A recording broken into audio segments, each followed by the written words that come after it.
Hello and welcome to Storytime with the Ann Arbor District Library. My name's Christopher and I'm so glad to be with you again.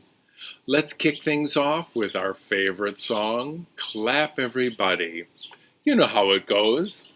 Clap everybody and say hello, say hello, say hello. Clap everybody and say hello. Welcome to Story Time. Let's try it with the banjo and see how far we get. Clap everybody and say hello, say hello, say hello. Clap everybody and say hello. Welcome to Story Time. Now, I like to say hello in lots of languages around the world. So let's say hello today in Spanish. Hola, here we go. Clap everybody and say hola, say hola, say hola. Clap everybody and say hola, welcome to Story Time. One of my favorite languages is Russian. Let's say hello in Russian. Здравствуйте. Here we go. Clap everybody and say здравствуйте, say здравствуйте, say здравствуйте. Clap everybody and say здравствуйте. Welcome to Story Time. We've got time for one more. How about Lithuanian labas? Here we go. Clap everybody and say labas, say labas, say labas. Clap everybody and say labas. Welcome to Story Time. Welcome everyone. We're gonna have a great time today, and I'm so happy to be with all of you again. Now, I thought we would find out what all of our stories are about today. It is such a hot day. Woof. I could cool down. And I think we could cool down with some nice, cold stories, which is why I have the letter, there we go. Which is why I have the letter C ready for us. Do you know any other words that start with C? Well, there's capybara. That starts with C. And there's a cool animal called a coelacanth. That starts with C, believe it or not. And there's also cheese. Cheese starts with a C as well. But we don't have any stories today about capybaras, coelacanths, or cheese. We have stories today that are all about being cold, because I'm pretty hot and I would love to cool down today. All right, let's get started. Oh, before we begin, remember, summer game is afoot. And I hope that you're all enjoying playing, because it's a lot of fun this summer. That's another way to keep cool. Okay, here we go. The first story that we have today, I know it from Slavic folk tales as Terimok, but you might know it as the mitten. And let's begin. Once, a boy was sent into the woods to gather up some firewood, and he was bundled up nice and warm, with a nice cap, a jacket, boots, and of course, mittens. And he gathered up his firewood, and he was ready to go, and he didn't realize he had left one of his nice, soft mittens behind in the snow. He was distracted thinking about many other things, probably about getting hot chocolate once he got back. And so he went on his way all the way home. The mitten was there in the snow, still nice and warm. And by, a little mouse came by, sniffing and scurrying, and thought, oh, that mitten looks so soft and warm. I'm just gonna sneak inside and curl up and take a little rest. And that's just what little Mousie did. Mousie went inside, curled up, and soon she was fast asleep. She had never been so lucky on a winter's day. But pretty soon, well, Squirrel came by to see, what's that? What's that soft-looking thing over there? And Squirrel looked at it and sniffed it and thought, hey, I could get inside here and take a little nap. Well, Squirrel opened up the flaps of the mitten, and Mousie said, hey, I'm in here. And Squirrel said, there's enough room. It's okay. So Squirrel went inside, and it was a little snug, but they made it work, and Mouse was soon back asleep on Squirrel's fluffy tail. Well, by and by, who came by?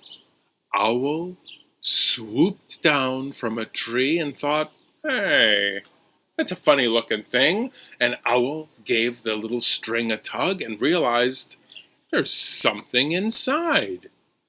Well, Owl took a look, and it was Squirrel and Mouse. And Owl said, hey, can I come in and warm up? Well, Mouse and Squirrel said, oh, come on, there's no room. And Owl said, sure there is. And Owl squeezed a wing in, squeezed another wing in, backed in, and pretty soon Owl was in there too. Well, at least they were nice and warm together, and they were pretty tight in that one mitten. They all took a nice sleep. Well, after that, someone else came by. It was Badger, and Badger thought, oh boy, if only I could get out of this cold wind. And Badger went up to the mitten and thought, hey, there's a place I can go. It looks super warm. And Badger said, hey, let me in there. And Mouse said, no room. And Owl said, no way.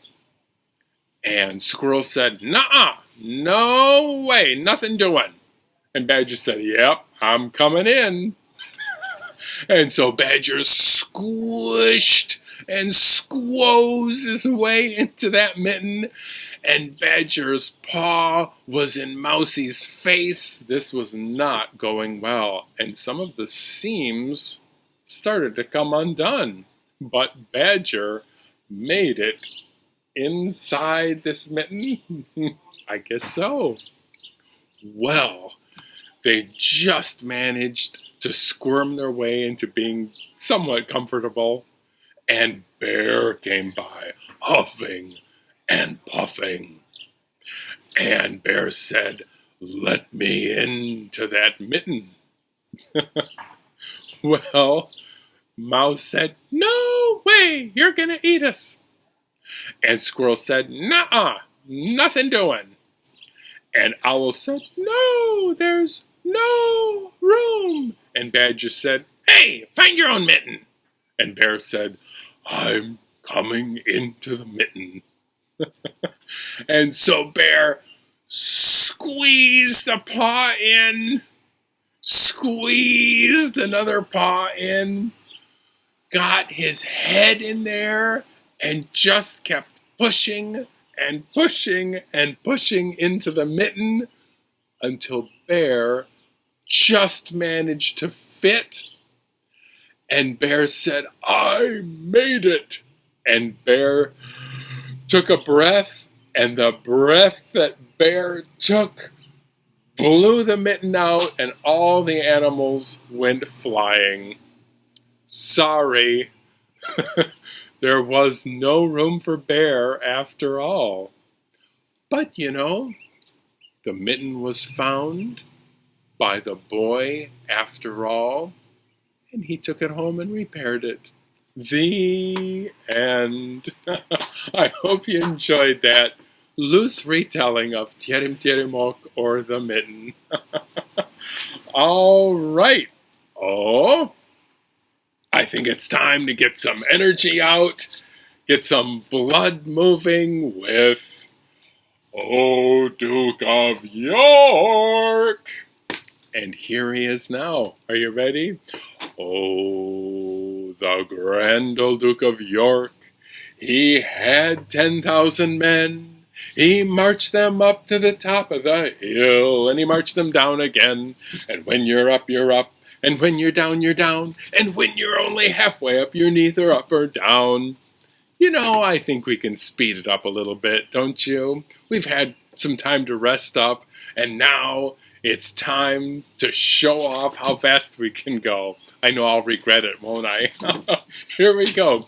The grand old Duke of York, he had 10,000 men. He marched them up to the top of the hill, and he marched them down again.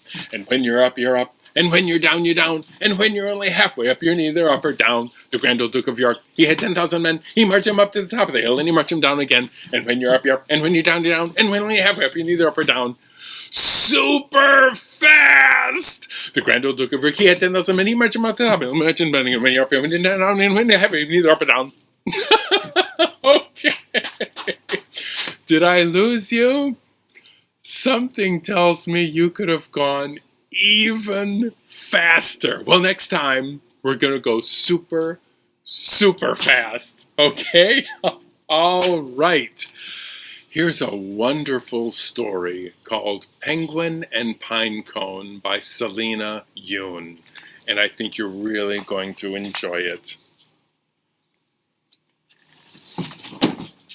One day, Penguin was walking around in the cold, and Penguin had a nice scarf on to stay warm. And Penguin found the strangest thing. Well, it was kind of hard and pretty bumpy and kind of brittle. Well, you couldn't eat it. You couldn't really kick it as a ball. And Penguin didn't know what to do with it. But Penguin started to take it around everywhere and had a lot of fun with it. This was one of Penguin's companions in the cold. But Penguin thought, you know what? Maybe this thing is a little chilly. After all, I'm suited for the cold weather, but I don't know if this thing, and it was a pine cone, I don't know if this is really set up for the cold weather. So Penguin decided to knit and knit and knit. And if you've ever knitted, I crochet myself, so I don't really know about knitting, but Penguin did, and if you've ever knitted, you know it's a lot of work.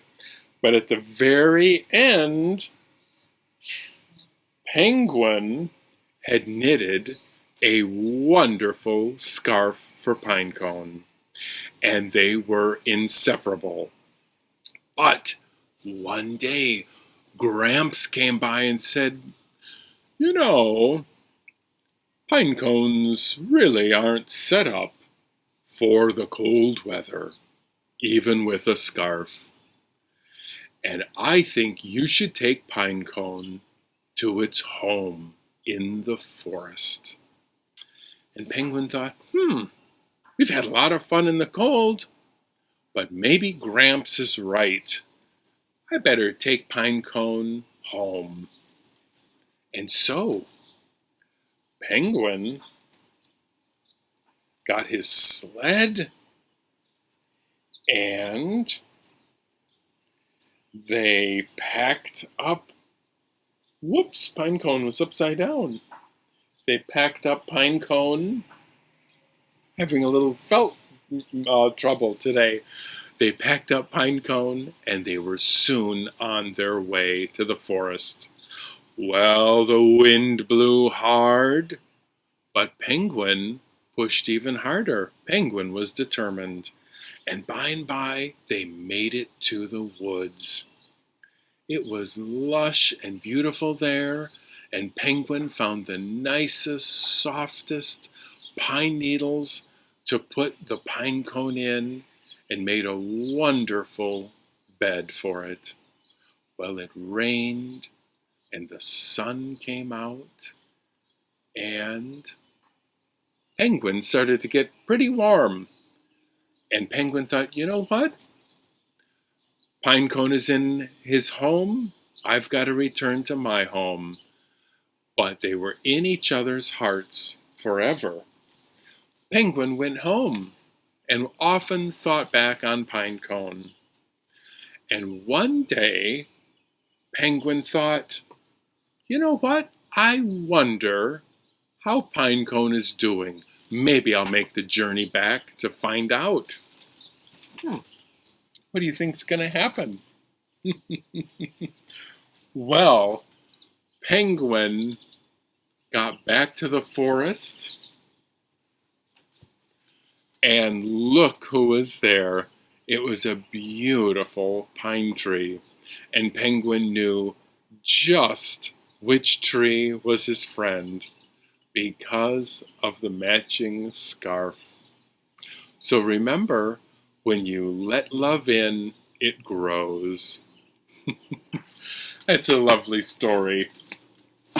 Well, I feel like we're missing someone else today. Maybe someone that we haven't seen in a long time. Who could that be? Let's see, Francis? Nope. Holly? No. Oh, I know who it is. It's our friend Ralph. Oh, Ralph! Ralph! Ralph! Oh, I think I hear him coming now. Let's give one more big call together and see if we can find him. Oh, Ralph! Oh, there you are, Ralph. You know, I haven't seen you in a long time. How have you been? Fine. Well, all right. Are you ready to help me? Yeah. You know what we like to do together, don't you? We want to get some more energy out. We want to, let's start with some dancing, okay? How would that be? All right, here we go. Oh, dance any way you want to, dance any way you please, dance any way you want to, but stop when I say freeze. Good stopping. All right, here we go. Oh, jump any way you want to, jump any way you please, jump any way you want to, but stop when I say freeze. Let's see, what else do we do, Ralph? Let's go swimming, okay? Yeah. All right, here we go. Oh, swim any way you want to, swim any way you please, swim any way you want to, but stop when I say freeze. All right, one more. Let's see. You know, Ralph, all that swimming and jumping and dancing have kind of made me tired. And I'll bet it's made you hungry, hasn't it? Yeah.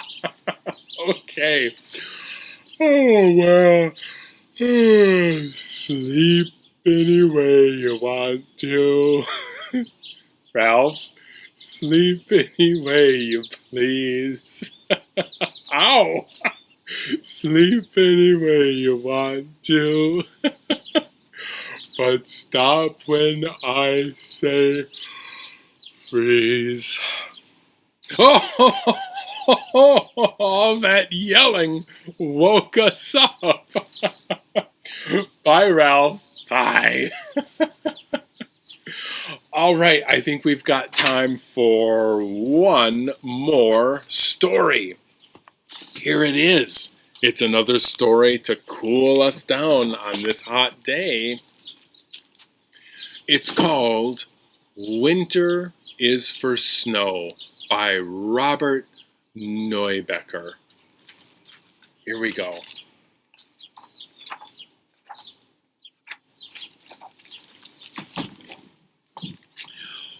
Winter is for snow. No.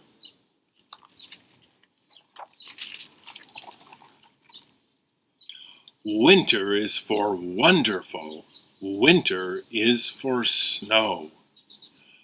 Winter is for cold and damp. It must be 10 below.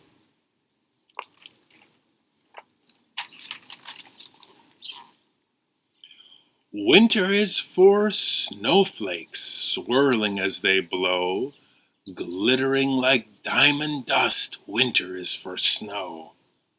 Winter, I say no.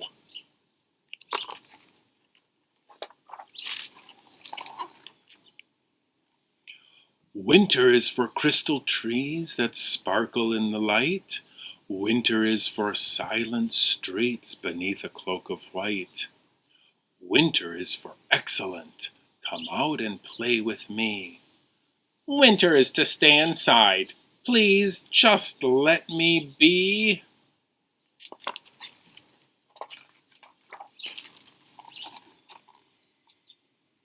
Winter is for snowmen. Winter is for chums. Winter is for colored lights and holidays to come. Winter is for fabulous. Winter is for snow. Winter is for lots of clothes, and I don't want to go.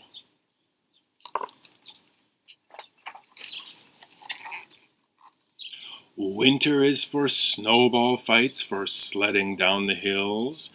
Winter is for skating rinks and speedy, chilly thrills. Winter is for dazzling. Winter is for snow.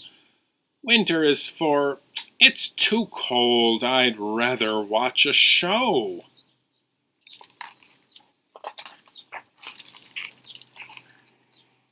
Winter is for mountainsides, layered all in white, for skis and boards and going fast and zooming off in flight. Winter is adventurous. Winter is for snow. That sounds really dangerous. I'll stay here down below.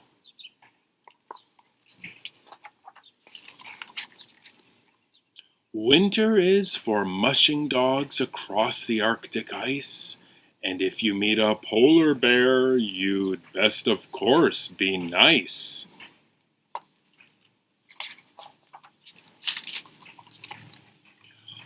Winter is for glaciers with walruses and seals diving in the icy sea for scaly, fishy meals.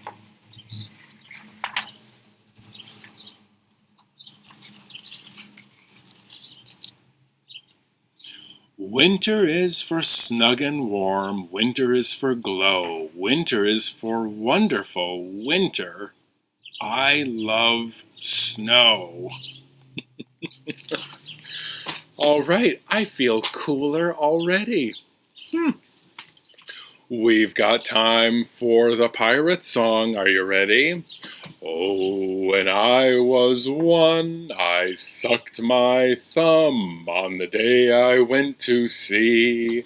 I jumped aboard a pirate ship, and the captain said to me, "Oh, you'll go this way, that way, forwards, backwards, over the deep blue sea." When I was 2, I tied my shoe on the day I went to sea. I jumped aboard a pirate ship, and the captain said to me, "Oh, you'll go this way, that way, forwards, backwards, over the deep blue sea." When I was 3, I tapped my knee on the day I went to sea. I jumped aboard a pirate ship, and the captain said to me, "Oh, you'll go this way, that way, Forwards, backwards, over the deep blue sea. I'll see you next time. So long.